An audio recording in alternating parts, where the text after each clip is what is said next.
Like it or not, when you hit publish on your book, you become a business owner, even if you traditionally publish. That means you now wear a writer hat, a marketer hat, a publisher hat, an accountant hat, a inventory manager hat. All of these things that come with owning a business. But you're not in it alone. You don't have to do all of these things yourself or by yourself. When it comes to your author journey, you pay for your success in 3 ways: with your time, your energy, and your money. So today I want to talk about where to spend your time, energy, and money as an author. This can be tricky. It's going to depend on your strengths, weaknesses, and preferences, and you're going to have to get to know yourself a little bit better to do this. If you stick around to the end of this video, I'll tell you about my timeline of a book, which will help you figure out when all the different pieces of writing, publishing, and marketing come into play, which will help you make these decisions better. This is Ignited Ink Writing, a channel dedicated to helping authors like you transform your writing so it lingers with your readers. Because writing that lingers gets remembered and recommended to others. I'm Caitlin Burvey, editor and writer. Let's start with being an author is more than writing a book. Once you decide to share your writing with the world, you become an author as well as a writer. Writers are people who write. Authors are writers. So are marketing copywriters, bloggers, journalists, anyone who writes anything, even people who journal. Authors are people who write and publish books. Usually these books are for mass consumption. More often than not, authors are hoping to make a little bit of money off of them, maybe even turn writing into a full-time career. And all authors want their books to be read. When you become an author, you become a small business owner, and your book becomes a product. That means it is no longer just that amazing story that lives in your heart. It is now a physical thing that people can consume. And you're going to have to treat it as a product sometimes if you want people to find it, to buy it, and to read it. You want to produce the highest quality product you're capable of. That means your book needs to be edited, and it has to be made out of quality materials, and it needs a great cover. The number one reason books get bad reviews is the editing. The number one reason people skip over books and choose another is the cover. Your cover is an ad. It is not meant to represent that amazing scene from chapter 15.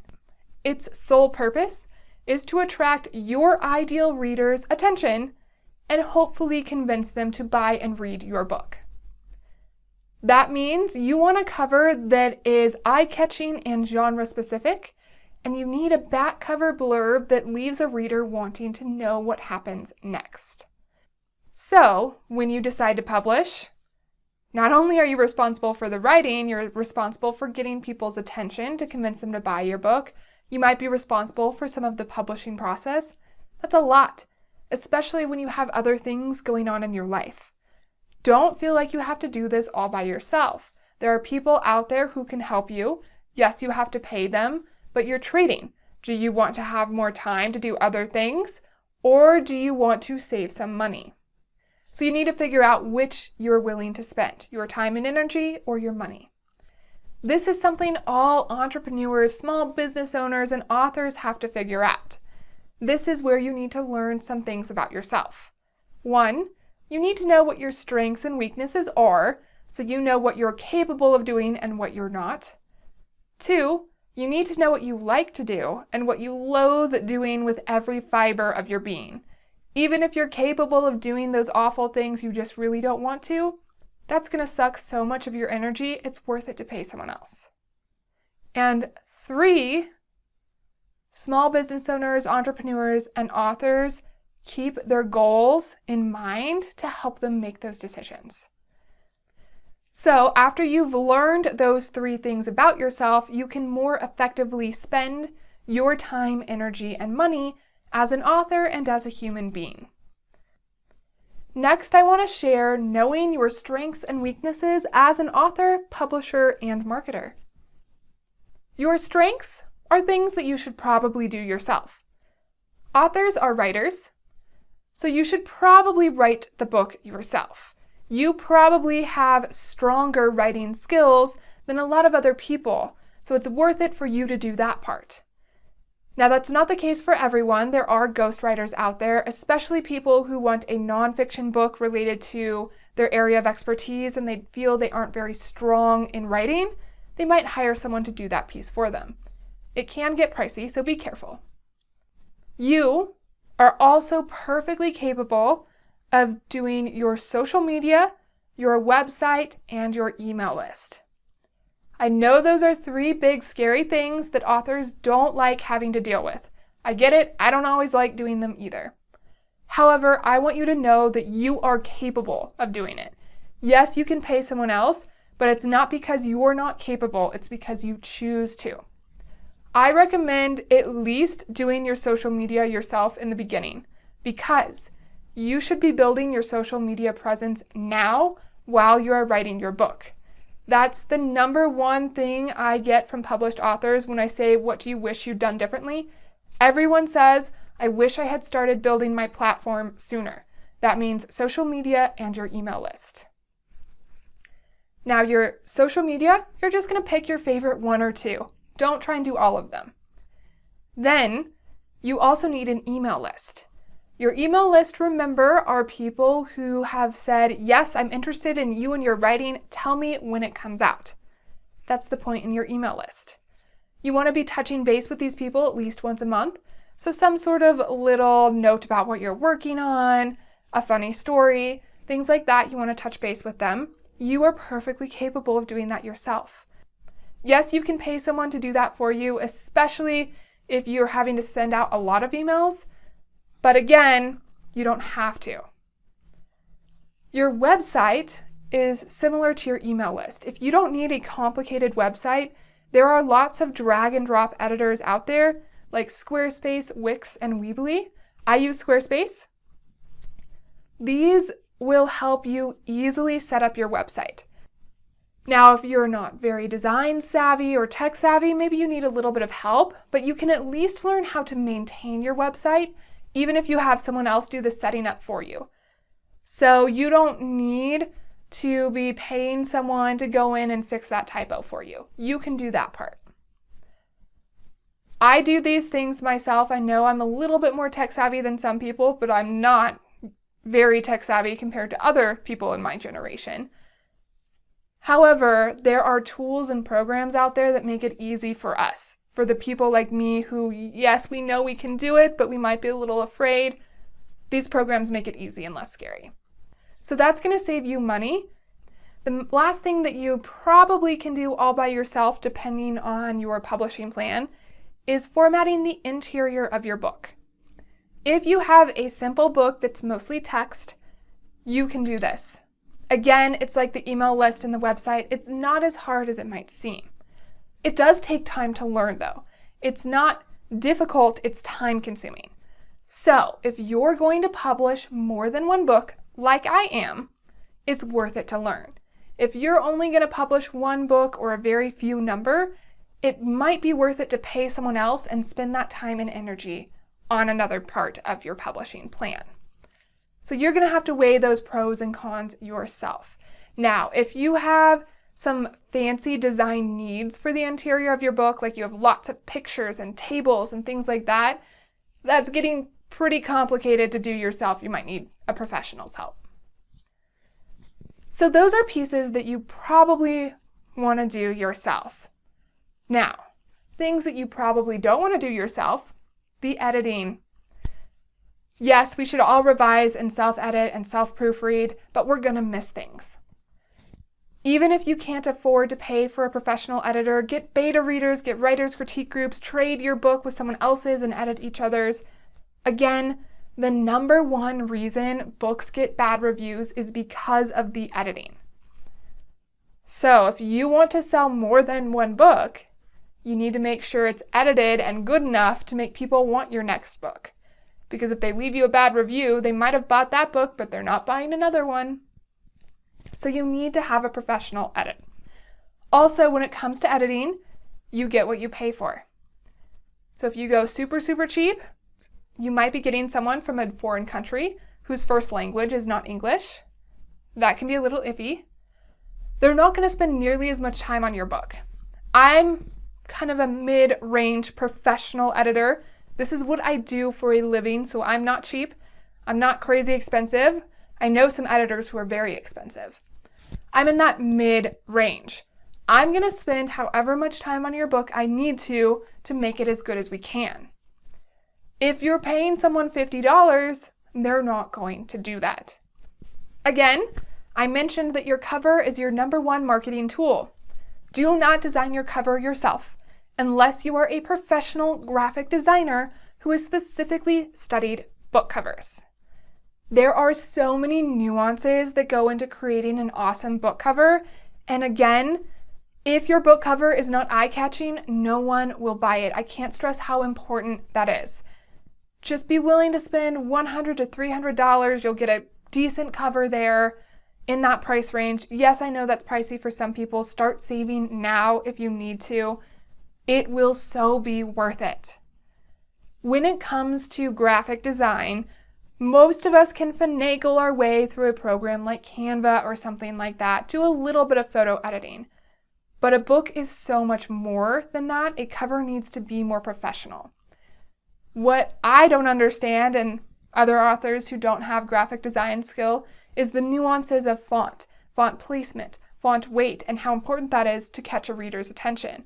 I might not know all of the different decisions I have to make about how big my author name should be, where it should go, what goes on the spine, what is right for my genre. All of that is something a cover designer is required to know and implement for you. It would take you so long to learn those things that it's not worth that time and energy. You should just spend the money in this case.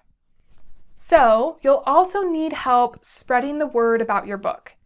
Yes, you're going to do some marketing yourself, but you also need reviews, word of mouth, that sort of a thing. You're going to need help doing that. You're going to need a team. You might need to pay for some of those. You might put your book in an ad somewhere. You should probably be running Amazon ads. I paid someone to help me set them up and learn how to run my Amazon ads myself. That was worth it. That saved me time and energy. And now I'm saving money by doing it myself.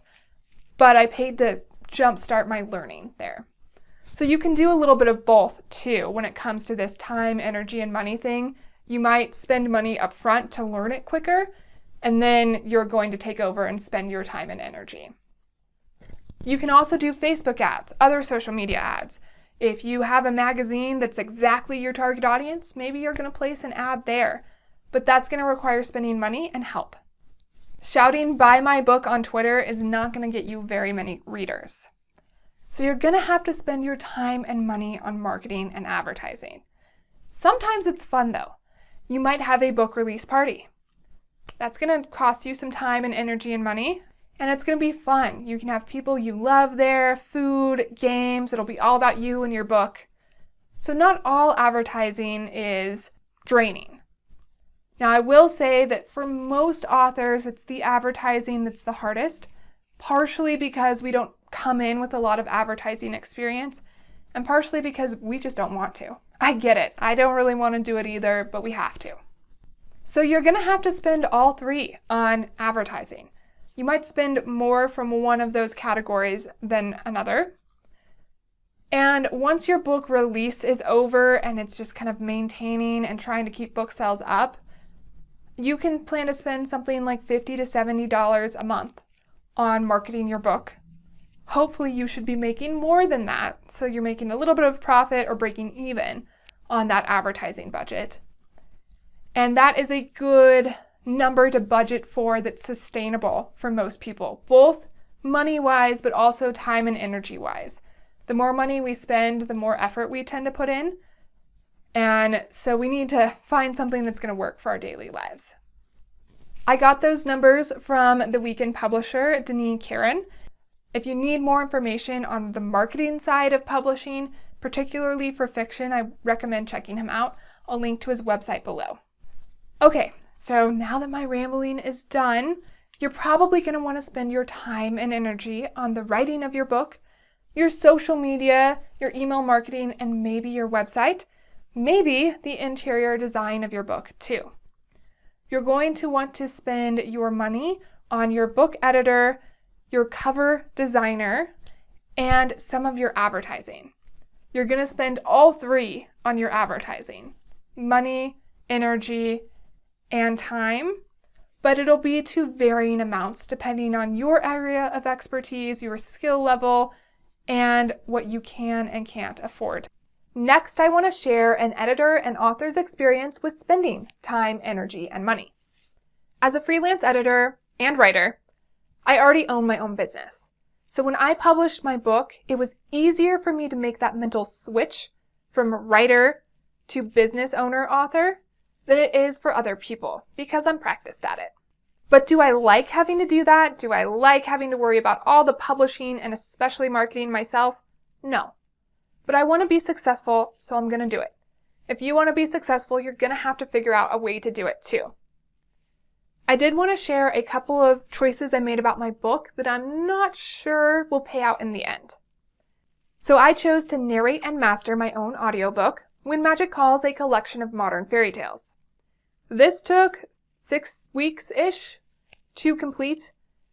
Partially, there was a learning curve in there. That software is not as intuitive as I would like it to be. So if I were to do that again, what I might do is narrate it myself and pay someone else to do the mastering and editing. I can edit audio. I do it for videos all the time. But the mastering specifically for an audiobook, I found difficult to do. So that's one place where I might have spent more money instead of time and energy.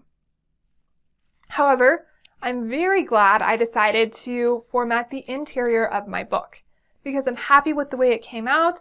I'm confident that I can do that again for my future books and it'll take way less time.